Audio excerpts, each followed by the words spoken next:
All right, let's dive straight in. McDonald's. 70 years. I mean, that's quite a run, isn't it? It really is. From what, April 1955, that first restaurant? Yeah. And now, well, they're everywhere, constantly in the news. It's built something enduring. Definitely. And it's still evolving, which is why we're taking this deep dive, right? Yeah. Trying to get under the hood of where they are now and where they're headed. Exactly. We've got the McDonald's 2024 annual report to Yep. shareholders, gives us that big picture from last year. And then the Q1 2025 earnings call transcript for, the latest update. So kind of the strategic view and then the more recent reality check. Perfect way to put it. Our mission here is really to pull out the key stuff, the essential insights, so you get a clear, quick understanding of their current state, challenges, strategies, basically the fast track to being properly informed. And it's interesting because a company like McDonald's, with that kind of global scale, Mm-hmm. their challenges often mirror what's happening more broadly, Yeah. economically, culturally. Good point. Okay, let's start with 2024 then, using that annual report. The big number that jumps out. Over $130 billion in global system-wide sales. Wow. That's huge, just Okay. huge. And the engine driving that, they say, is their Accelerating the Arches strategy, ATA, built on these MCD pillars. Right, the M-City marketing, core menu, and then the sort of operational stuff, digital delivery, drive-through, and development. That's their framework for growth. Let's unpack those. Starting with M, marketing. Big focus in 24 seemed to be value, getting back that leadership on affordability. Yeah, you saw that with the everyday affordable price menus, things like McSmart, McValue. And that $5 meal deal that got a lot of buzz later, trying to win over the budget-conscious crowd. It's a balancing act, though, isn't it? Pushing value without, cheapening the brand perception overall. True. But they also had those big splashy campaigns. The Grimace birthday shake, that was everywhere. Oh, yeah. That was wild. And the McDonald's anime thing, the collector's cups? They really know how to spark a conversation, get people engaged beyond just selling a burger.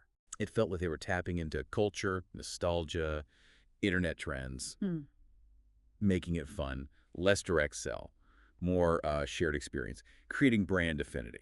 Okay, so that's M. Moving to C-Core menu. This is about the classics, right? The Big Mac, the fries. The reliable stuff. But they weren't just standing still. They mentioned expanding the Best Burger initiative. Right, making improvements to the core product itself. Over 80 markets got that. And piloting new things like that larger Big Arch burger in places like Portugal, Germany, Canada. So perfecting the known while testing the new makes sense. It keeps things consistent but also dynamic. You need both. Then we get the 4Ds, digital delivery, drive-through, development. Digital is obviously massive. Loyalty program, 175 million users. Across 60 markets in 2024, that's an incredible digital footprint. Think about the data, the personalization possibilities. Exactly, direct line to the customer. And they're preaching convenience tech too, like ready on arrival for pickup in their top markets. Streamlining things. And development, well, they hit their store opening targets for 2024. And the goal is 50,000 restaurants globally by the end of 2027. That's ambitious expansion. Shows a lot of confidence in the brand's future, I'd say. Yeah. And making it easier for people to find them however they want to order. Beyond the operations, the report also touched on community stuff, empowering people, enriching communities, highlighted 50 years with Ronald McDonald House Charities. RMHC, yeah.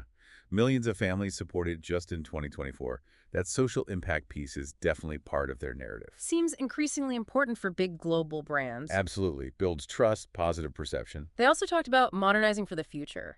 This shift from the customer experience team to the restaurant experience team, led by Jill McDonald, integrating a whole bunch of functions. Operations, supply chain, franchising, development, design, delivery, even Speedy Labs, their innovation hub. Plus, new category management teams for beef, chicken, beverages. Sounds like breaking down silos, trying for a more end-to-end approach. That's what it looks like. Should mean, in theory, faster decision-making, quicker rollout of new ideas, maybe a more consistent experience everywhere? We might actually see changes happen faster on the ground. Potentially, yeah. And they noted some key leadership changes, too. New heads for global supply chain and international operated markets. What do moves like that usually signal? Often a renewed focus, maybe tackling specific challenges or pushing a new strategic direction in those areas. Supply chain, for instance, is always critical. And they made a point of highlighting DEI progress, diversity, equity, inclusion, gains in leadership, pay equity, supplier diversity, meeting some goals early. That's becoming table stakes for major corporations now. It's not just ethical, there's a strong business case for it too. Affects talent, brand, Everything. And finally, for 2024, they kept coming back to the three-legged stool: franchisees, employees, suppliers, calling it key to their resilience. It's fundamental to their model. Franchisees bring local know-how. Employees deliver the service. Suppliers ensure quality. They all need to be strong for the whole thing to work. It underlines that interdependence. Okay, solid picture of 2024. Let's pivot now. Q1 2025 earnings call. How did this year start? Sounds like a bit rough. Yet they opened by acknowledging a challenging start for the whole QSR industry. Macroeconomic uncertainty, geopolitical tensions, dampening consumer sentiment. So, wider economic issues hitting people's wallets. Seems so. They reported global comparable sales down 1%. And U.S. comps down 3.6%. That's more noticeable. Although they did add that global comps were flat if you take out the leap day effect from last year. So a little nuance there. Still, that U.S. drop. And they pinpointed why. A significant drop in traffic from low and middle income consumers, particularly in the U.S. While the higher income folks were more resilient, that tells a story about who's feeling the pressure right now. Definitely shows the impact of inflation, cost of living pressures on discretionary spending for a big part of their customer base. Value becomes absolutely critical then. And that seems to be exactly their response, doubling down on value, building on 2024. Yep. Those everyday affordable price menus, entry-level bundles in key international markets, just reinforcing that affordability message. And in the U.S., launching the McValue platform, like the Savor menu in the U.K., Right. Including that $5 meal deal and the buy one, add one for $1. And they said the $5 meal deal specifically was doing well, driving incremental sales, people coming in specifically for that deal. That $5 mark is often a key psychological price point for an affordable meal. Looks like they had a nerve there, tapped into real demand. Marketing-wise, they sounded positive about the Minecraft movie tie-in. Collectibles sold out fast. So those cultural connections still work. Keeps the brand relevant, exciting, especially for younger demographics maybe. Builds that affinity we talked about earlier beyond just the immediate sales. Exactly. Long-term brand health. On the menu front, they soft-launched McCrispy chicken strips in the U.S., said the early take rates were positive. Chicken is such a battleground in fast food, isn't it? Fierce competition, so getting a stronger footing there with things like strips, expanding the McCrispy line, seems vital. Absolutely crucial if they want to compete effectively and grab more market share in that growing category. They also linked faster innovation, best burger rollout, McCrispy, ready-on-arrival tech, Google Cloud stuff, back to that new global restaurant experience team structure. Suggests that restructuring is actually working, making them more agile, getting things from pilot to scale faster, breaking down those internal barriers. Interesting. And they explain the category structure logic too. Beef, chicken, beverages, trying to compete better with specialist chains. Right. And they even mention learnings from the CosMc test influencing this, especially around beverage customization. And now they're planning a beverage test inside existing U.S. restaurants, inspired by CosMc. That's a direct transfer of learning. Yeah, it shows they see a big opportunity in beverages, customization, innovation. They want a bigger piece of that pie, competing with the coffee chains and others. Okay, the financials for Q1 25. Adjusted EPS and revenue both missed expectations. Yeah, that was the headline. But they did point out adjusted EPS was up 1% in constant currencies. So stripping out the negative impact of foreign exchange rates, the underlying operation performance showed some growth. That's the idea. It suggests the core business is holding up okay in many places, but currency headwinds hurt the reported numbers. Important context. But here's a positive signal. Customer satisfaction scores hit all-time highs in the U.S. and nearly all their big international markets. That is interesting. So even if some people are coming less often due to price, those who are coming seem happier with the experience. How important is that, especially now? Hugely important. High satisfaction builds loyalty, encourages repeat visits when wallets recover. It's a buffer against competition, a key leading indicator. International results were, well, a mixed bag, they said. Yeah. France doing well with value and the big arch launch. Germany gaining share with McSmart snacks. Canada strong on value, too. But the UK, still working on revitalization. Australia making progress. China was stable, driven by delivery and value. It really shows how localized the business is, despite the global brand. Different markets, different dynamics, needs tailored approaches. Despite the Q1 softness, they reaffirmed their full-year 2025 financial targets. That signals confidence in their strategy for the rest of the year. They think they can make up ground. And they mentioned foreign currency is now expected to be a tailwind, not a headwind. That helps. Yeah, shifts in exchange rates are now working in their favor compared to earlier forecasts.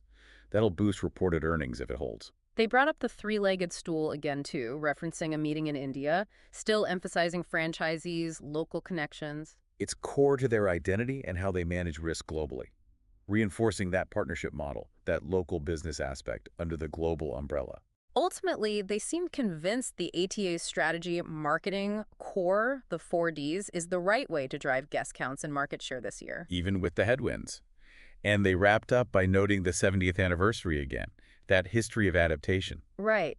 Leaning on that resilience narrative, how they've navigated challenges before. It provides context, shows they're capable of change. They also directly address the international boycott issue. Said they haven't seen a change in overall global consumer sentiment towards the brand, despite some anti-American feeling in certain markets. And they emphasized the local franchise model again there, sort of distancing the brand from purely being American in those contexts. Why tackle that so directly in an earnings call? A transparency with investors, mainly. Acknowledging the issue, explaining how they see its impact or lack thereof on the global brand level and how their structure helps mitigate it, manages expectations. And one last point they made was about building platforms like McCrispy. Not just a sandwich, but strips, maybe wraps eventually. Right, building equity in a whole category chicken in this case. Leveraging the McCrispy name across different formats to really establish themselves as a destination for chicken. Smart way to compete. Okay, so let's try and wrap this up. McDonald's got through a tricky 2024 using that MCD strategy value, core strength, digital push. Then 2025 starts tougher, clear economic headwinds, hitting lower-income consumers especially hard. But they're responding. More value deals like the $5 meal, innovative marketing like Minecraft, and that new, supposedly more agile organizational structure starting to flex its muscles. It really feels like they're walking this tightrope, needing compelling value offers for today's economic climate, while also pushing innovation like McCrispy and beverage upgrades for longer-term growth, all while trying to run smoothly across, tens of thousands of restaurants. Exactly. Which leads to our final thought for you, the listener. Thinking about these economic pressures, McDonald's balancing act between value and innovation.